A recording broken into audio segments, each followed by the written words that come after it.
လူတယောက်အိမ်နေရမှာအပေါက်လေးတစ်ခုပေါ်လာပါတယ်သူကစူးစမ်းကျင်လို့အပေါက်ကနေကြည့်လိုက်တော့နောက်အိမ်မှာသူ့ရဲ့တင်းကျပ်တဲ့ main ကလေး boss နေထိုင်နေကြောင်းသိလိုက်ရပါတယ် boss ကအသစ်ဝယ်ထားတဲ့အဝတ်အစားတွေစမ်းဝတ်ဖို့ပြင်ဆင်နေချိန်ဖြစ်ပြီးသူကမထိန်နိုင်ပဲထက်တလဲလဲကြည့်မိပါတယ်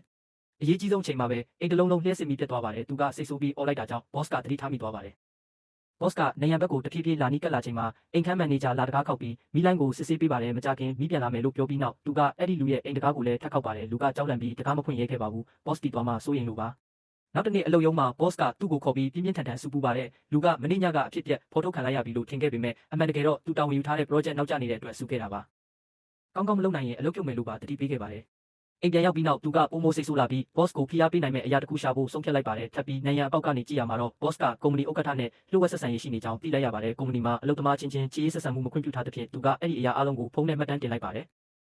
ထို့နောက်အမည်မဖော်ပဲဗီဒီယိုကို boss စီပို့ပြီးဝန်ထမ်းအားလုံးလာစာ3ဆတိုးပေးရန်တောင်းဆိုခဲ့ပါတယ်ဗီဒီယိုမြင်ပြီးနောက် boss ကအလုပ်ခန်းမှထွက်ခွာသွားပြီးအိမ်ထဲမှာလျှို့ဝှက်ကင်မရာရှိမရှိရှာဖွေခဲ့ပေမဲ့မတွေ့ပါဘူး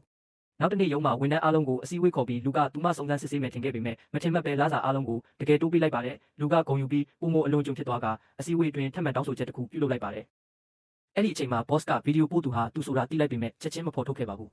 ညဘက်မှာလူကထပ်ပြီးနိုင်ရန်အပေါက်ကနေကြည့်လိုက်ချိန်မှာတော့ boss ကစိတ်လှုပ်ရှားစွာကပြနေပြီးသူ့ဘက်ကိုလက်ညှိုးထိုးအမိတ်ပြုသလိုလှုပ်ရှားပြခဲ့ပါတယ်